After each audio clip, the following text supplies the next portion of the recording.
Leïla Laporte, bonsoir. Vous êtes présidente de l'UNEF 31. Témoignage poignant. Comment est-ce qu'on peut vraiment étudier dans ces conditions? Est-ce qu'on peut vraiment étudier dans ces conditions? Alors non, concrètement, on ne peut pas étudier, c'est bien ça le problème. Et le nombre d'étudiants qui sont obligés de se salarier augmente chaque année. Donc là aussi, c'est une difficulté en plus pour arriver à étudier correctement. Et le problème, c'est que le cas de cette étudiante, nous, on en voit tous les jours à l'UNEF. Et concrètement, à l'heure actuelle, il n'y a pas assez d'aide sociale pour arriver à aider ces étudiants-là. Et donc, sont obligés de se salarier, comme vous le voyez, avec des horaires assez horribles à tenir, avec un prêt étudiant sur le dos à devoir rembourser chaque mois, donc avec vraiment l'angoisse de savoir comment on va pouvoir sortir les sous de notre poche à ce moment-là. Et c'est vraiment une situation qui n'est pas du tout tolérable pour un étudiant, pour un jeune qui a décidé de faire des études dans une société où on est obligé d'avoir un diplôme pour arriver à travailler. Et du coup, ils peuvent lâcher les études? Ah, ça, tout à fait. En première année, le nombre d'étudiants qui arrêtent ces études est à environ 50%. Donc, je vous laisse imaginer. Pour ces raisons-là? Oui, la plupart du temps, c'est raisons financières. Donc, c'est très dangereux, tout simplement pour un étudiant de se lancer dans des études à l'heure actuelle, car de fait, il doit déjà penser concrètement dès la sortie du bac à comment il va pouvoir financer ses études jusqu'à la fin d'un master. Alors, dans votre enquête, vous estimez qu'une année d'études, ça revient à peu près à une somme qui est comprise entre 10 500 et 15 500 euros. Ça paraît énorme. À quoi correspond justement cette somme? Quelles sont les principales augmentations? Alors, tout simplement, donc cette somme, elle correspond au loyer que l'on doit payer chaque mois. Il y a les frais d'inscription dans l'école ou l'université où l'on est. Il y a également tout simplement les frais quotidiens, donc les transports, se nourrir, s'habiller, et les frais de santé aussi, car c'est important d'être en bonne santé quand on est étudiant, et la sécurité sociale. Et donc tout ça, ça correspond à un coût, comme vous l'avez dit, qui est assez exorbitant. Mais c'est la somme normale que devrait recevoir que doit payer un étudiant. C'est vraiment le coût du loyer qui plombe en fait le budget des étudiants. À Toulouse, la moyenne, c'est quoi à peu près Alors la moyenne pour environ un 20 mètres carrés, ça va être entre 400 et 450 euros. Et on est dans la moyenne nationale ou pas?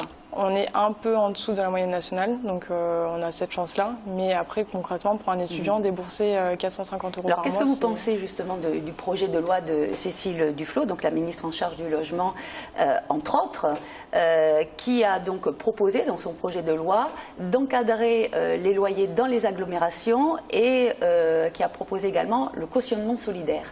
Oui, alors ça concrètement, cette réforme, ce n'est pas vraiment la solution. Le coût du cautionnement solidaire, c'est juste mettre un pansement sur le vrai problème qu'il y a à l'heure actuelle. Et par rapport au loyer, concrètement, ce qui a été décidé, c'est qu'il ne devrait pas augmenter de plus de 20% pour un loyer. Donc, et concrètement, un loyer qui est déjà à 500 euros, du fait qu'il puisse encore augmenter de 20%, c'est quand même énorme pour un étudiant.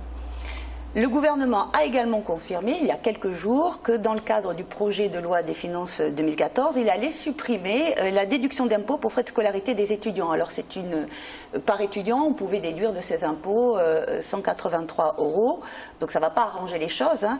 Et toutefois, il y a des compensations. Donc l'État vous dit il y aura 10% de boursiers en plus, des bourses réévaluées de 15% et la création donc de 7000 aides mensuelles pour les étudiants en situation d'autonomie. C'est une des raisons pour lesquelles justement vous bataillez justement, et entre autres obtenir cette allocation d'autonomie. En quoi ce système serait plus favorable, plus juste? Alors déjà, nous on est très satisfaits des avancées qu'il y a eu, même si comme vous le dites, c'est pas encore l'allocation d'autonomie. L'allocation d'autonomie, ça serait faire en sorte qu'il y ait environ au minimum 50% d'étudiants qui soient boursiers, et surtout que ces étudiants-là, au lieu de calculer le montant des bourses sur le revenu propre des parents des 2 années antérieures, actuellement, voilà, soit sur le revenu propre de l'étudiant. Donc faire en sorte que du cas par cas, chaque étudiant puisse être boursier et puisse compter sur ses propres revenus. Donc Solène pourrait bénéficier d'une aide dans ce cas-là. Voilà, tout à fait. Aujourd'hui, on estime qu'il y a quoi, 120 000 étudiants à Toulouse? Quel est le pourcentage des étudiants qui sont boursiers? Alors, il y a environ donc 34 000 étudiants boursiers, donc sur environ cette année 110 000 étudiants. Donc ça fait quand même vraiment très peu. Alors aujourd'hui, vous l'avez dit tout à l'heure, c'est le budget finalement qui détermine le choix des études. Est-ce que les inégalités se creusent? Est-ce que vous le constatez? Alors oui, tout simplement, de plus en plus les étudiants qui souhaitent faire des études préfèrent aller dans les écoles privées que dans l'enseignement supérieur public, tout simplement parce qu'à la fin on est sûr d'avoir des débouchés concrets dans le marché de l'emploi, et alors qu'à l'université, on sait très bien ce que ça donne. Déjà il faut arriver à avoir payé un master, à la fin du master c'est plusieurs années de stage cumulés, et à la fin un travail vers l'âge de 27 ans. Donc concrètement c'est loin d'être satisfaisant pour un lycéen qui arrive à l'université, et de fait de plus en plus d'étudiants se dirigent vers des écoles privées. La semaine dernière avait lieu à Toulouse, comme dans d'autres grandes villes de France, une manifestation, une mobilisation massive contre le projet de loi pour les retraites. On a vu quelques lycéens dans le cortège. Pascal, vous avez fait des interviews. Est-ce que les étudiants sont préoccupés aujourd'hui par le dossier des retraites, ou c'est pas du tout la priorité? Alors, si un étudiant sait que cette réforme est dangereuse pour lui. Ouais. Le problème, c'est qu'à l'heure actuelle, un étudiant a tellement de problèmes déjà financièrement pour arriver à tenir le mois et arriver à financer ses études, que sa priorité pour lui déjà c'est d'arriver à avoir un diplôme pour ensuite arriver à avoir un travail. Et c'est ça le gros problème. Mais néanmoins, quand on parle aux étudiants, les étudiants savent qu'il y a un problème avec cette réforme. Ils n'ont pas le temps de se mobiliser. Ils ont d'autres préoccupations. Voilà, la plupart du temps, c'est ça, c'est les études avant tout, et donc de fait, on se mobilisera plus tard. Très rapidement, pour conclure, quel va être votre cheval de bataille cette année à l'UNEF 31? Alors du coup, il y a plusieurs sujets, donc notamment les retraites là dès la rentrée. Ensuite, on va mener énormément de batailles locales sur les universités, donc notamment sur le budget des universités, sur les aides sociales, faire en sorte que cette allocation d'autonomie, on ne fasse pas qu'en parler. Et que ça fasse plus de 7000 quand même. Voilà, plus de parce que 7000, c'est loin d'être assez. Nous, on voudrait qu'il y ait environ donc 50% des étudiants qui puissent en bénéficier, donc on est loin de là.